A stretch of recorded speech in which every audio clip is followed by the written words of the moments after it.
September 5 nang isinulat ko ang resignation, September 10 na nagayak na ako.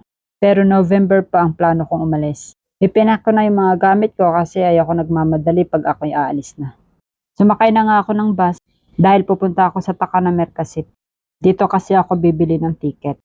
Kay Ma'am Michelle, Mona Tours nga pala ako bumili ng ticket. Ikinash ko na para wala na akong isipin. At dumating na yung kapalitan ko, in-explain ko sa kanya kung ano-ano mga gagawin. Inorient ko siya dahil nag-turn over na ako kung ano mga gagawin niya pag alis ko.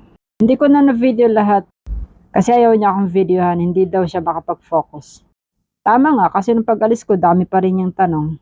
Nilibot ko siya sa bagong-bagong bahay ni Bananot. October 12 nga pala ito. Pagkatapos kong sabihin lahat, nagpaalam na ako kay Bananot. Wala nang drama-drama kasi alam nyo na. At dumiretso na nga ako sa aking kaibigan. Sakto namang may gera. Kaya yan tuwing makakarinig kami ng sirena, lalabas kami sa aming pintuan, doon kami pupwesto sa harap ng elevator kasi safe daw yun. Yan yung mga kasama namin sa building na yan, caregiver din na Indian. Nagkikita-kita kami dyan tuwing may sirena. Yun kasi yung tutunog bago dumating ang mga rockets o bomba. Pag mahina ang sirena, syempre, mahina rin ang bomba, malayo yun ibig sabihin. Pero pag malakas ang sirena, malapit yun sa amin. Itinatawan na nga lang namin yung mga nangyayari. May time pa nga na lumabas yung India, nakatapis lang. Tawanan kami. Yung dinadaan na lang namin sa tawanan. Pero sa aming mga kalooban, kami kinakabahan na. Yan yung alaga ng aking friend. So dyan ako nagstay ng 6 na araw. So nag-decide nga po ako, sabi ko sa friend ko, gusto ko doon muna ako sa flat. October 17, sumakay na ako ng taxi papuntang Takana Mercasit. Doon kasi yung flat nila. Habang nasa taxi ako, nagpe-pray ako sana walang racket. So dumating na nga pala ako dito sa flat nila. Itong kwartong tinutulugan namin, ito yung bomb shelter kaya safe na safe talaga ako. Kaya kahit natutulog ka, hindi ka nalalabas para tumakbo. Kaya selfie-selfie muna, video-video para ngiting tagumpay tayo. Sheesh! Hello po, nandito na po ako sa flat ng aking friend at ng aking pinsan. So dito muna po ako tumutuloy habang hinintay ko pa po yung aking benefits kasi nga po nag-resign na ako sa aking alaga. Umalis po ako sa kanya noong October 12. Pero September po nagpaalam na ako sa kanya. So ang ticket ko is November pa po. Nung umalis po ako sa aking alaga, doon muna po ako tumuloy sa aking friend, doon sa aking kapitbahay ng mga 6 days. So nasikaso po niya ako at nagpapasalamat ako sa iyo, Sister Lani for Lucas, sa pagpapatuloy, pagpapakain. Hindi yan matutumbasan ng kung anong bagay. Siyempre, isang malaking utang na loob. Dahil simula't simula, ikaw yung naging savior ko mula nung dumating ako sa aking work dyan sa kapitbahay. Alam mo naman kung anong mga pinagdaanan ko mula hanggang sa huli. So, thank you very much sa iyo. Alam ko hindi mo to pinapanood, pero thankful pa rin ako. October 7 po, nag-start ang kaguluhan dito sa Israel. Nandun pa po ako sa alaga ko. Umalis ako ng October 12. Diretso nga po ako dun sa friend ko. At ngayon pong October 17, nandito na ako sa kanyang flat. Dito muna ako magstay hanggang dumating yung time na makuha ko pa yung benefits ko. At syempre, kung medyo maganda ng paligid, pwede na akong maggala-gala, maglakad-lakad. Hindi po biro ang pagtatrabaho dito sa Israel. Marami kang sakripisyo. Pwede natin sabihin magandang trabaho, madali, magaan, yes po. Madali po ang trabaho dito sa Israel kung sa madali. Magaan kung sa magaan. Physical, yes, wala. Okay lang, walang problema. Pero emotional, yes. Talagang pupulbusin ka ng emotion. So yung emotion lang po talaga ang titira sa'yo. Bukod sa nalulungkot ka at nahuhumsik ka dahil malayo ka sa pamilya mo, eh yung alaga mo, kasama ng mga pamilya nila, lahat yon uubusin talaga yung pasensya mo hanggang dumating sa punto na minsan may mga talagang bumibitaw na at umuwi na talaga sa mga Filipino na nandito. Pero iba nakakatis pa, kaya pa kasi meron silang kailangang ipaglaban at kailangan sa ekonomiya. Pero ako, tapos na yung mga 4 na taon na pagtsatsaga. Masyadong masalimuot yung mga nangyari sa akin the past few days, past few weeks.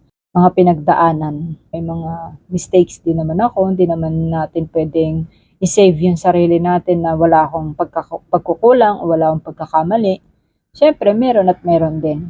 Pero siyempre, tao tayo, minsan napapagod din. So, kailangan na nating magpahinga. Basta alam mo nang secured ka na, alis na, bitaw na. tapos na. Sabi ko na nga lang sa sarili ko, yung mga bagay na dumaan, mga bagay na pinagdaanan ko, nasa alaala ko man, pero magiging lesson na lang sa akin. Basta dito po ang uubusin talaga sa'yo, pasensya mo. Ang titirahin talaga sa'yo, emosyon. Isipin nyo, may gera sa loob ng bahay nyo, may gera pa sa labas. Maraming bagay po sa mundo na kailangan po nating matutunan. Pero hindi po natin kailangang husgahan yung mga tao na sasabihin, bakit ganyan yung ginawa mo? Dapat ganito, dapat ganyan. Hindi po. Ilagay po natin yung sarili natin dun sa mismong tao. Kung ano ba yung pinagdaanan niya, bago po natin siya husgahan. Minsan may nasasabi sa akin, kailangan mo talaga pasensya. Gusto ko nang sabihin, ano pa ba yung 4 na taon at 4 na buwan na pasensya? Hindi pa ba yun pasensya sa inyo? Ang hirap lang po talaga. Kailangan mo lang talagang tiisin dahil nga may mga tinutulungan ka pa. Wala ka pang bahay, wala ka pang ipon. So titiisin mo talaga lahat. Lulunukin mo talaga lahat. Na ultimo kahit stress ka, depressed ka, kahit may sakit ka, hindi pwede. Yung naglalakad ka na may nararamdaman ka, hindi pwede. Kasi pag sinabi mo yun sa alaga mo na may nararamdaman ka, mas sasakitin ka. Kasi maya't maya kanya sasabihan na, ano, okay ka na? How are you? How are you? Maya't maya. Sa paulit-ulit, dun ka sasakitin eh. Sa halip na gumaling ka, hindi ka gagaling. Kaya, hindi talaga ako nagsasabi ng may masama akong nararamdaman sa katawan ko. Kasi pag sinabi mo yon, parang madadagdagan pa. Ganon yung matatanda. Kahit yung iba kong mga kaibigan, ganon sila. Pero matanda yun, pagpasensyahan mo na. Yes, matanda yun. Pinagpapasensyahan mo na. But, di ka naman machine na wala kang nararamdaman, na wala kang feelings. Diba? Siyempre, nauubos din tayo. Lalo na pag may personal tayong problema. Isa pa, ang problema ng alaga mo, salo mo lahat. Ako ganun eh. Ewan ko sa iba. Ako kasi ganun na experience ko eh. Ang problema ng alaga mo, salo ko lahat. Yung problema ko, hindi naman niya sinasalo eh.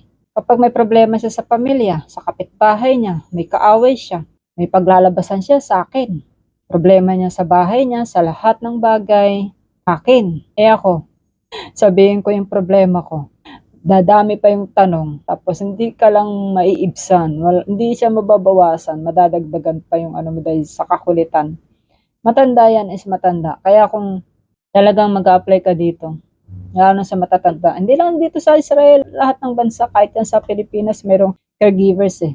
Matitindi pa nga daw dyan ang mga pinagdadaanan ng caregivers kasi ang daming inaalagaan. Dito kami isa lang. Yung iba may kasamang mga pamilya. Yung iba may kasamang asawa.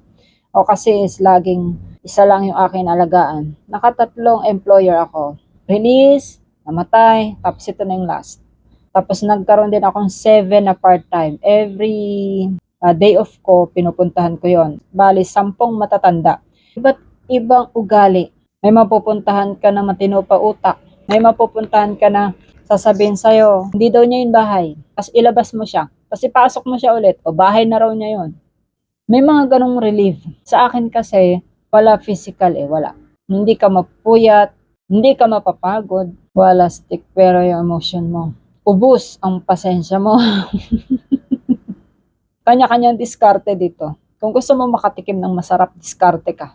Kasi kung wala kang diskarte, gutom ka. Hindi naman tayo perfect. Hindi ko rin sinasabing wala akong ginawang masama. Hindi ko naman sinasabing wala akong pagkukulang. Wala akong pagkakamali. Naranasan ko makabasag ng pinggan. Naranasan ko siyang sigawan, ang sagutin. Dahil yung napipikon ka talaga every time na iuutos sa'yo kahit hindi mo na trabaho. Kaya hindi ko sinasabing wala akong pagkukulang. Meron. Kasi minsan naubos ka eh. Makakakilala ka rin dito ng mga crab. Yan, marami akong friends dito, mga kapitbahay na mababait. Ilan lang yung crab mentality yan. Kakampihan niya pa yung alaga mo. Supposed to be dapat kayo mga Filipino magkampi-kampi. Ikaw yung metapele, siya yung upo sa gitna para makipag-usap dun sa talaga mo. Tapos ibibida niya kung ano yung mga niluluto niya. Ibibida niya kung saan niya binibili yung mga mura. Alam na nga yung alaga ko yung mahilig sa mura. Mapapamura ka sa mura. Ano yung mga crab?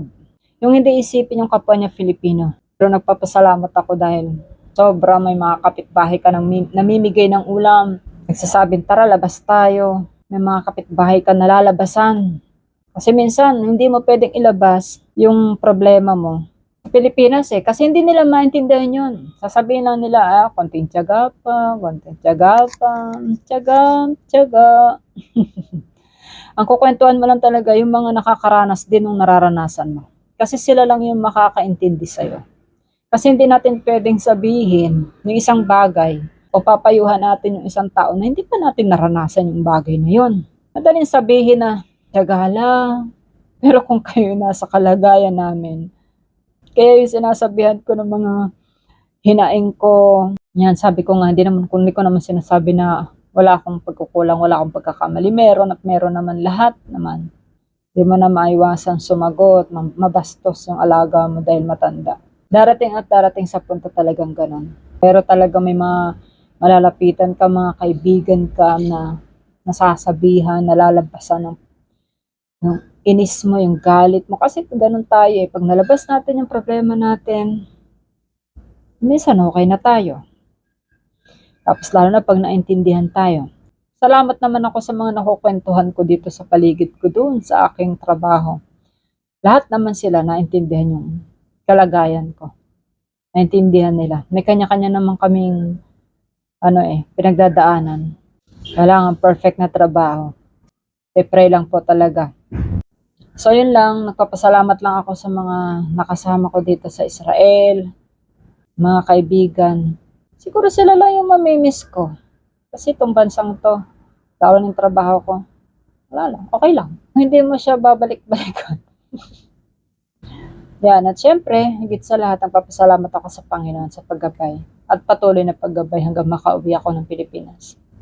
Yun na lang, maraming salamat po sa inyong pakikinig.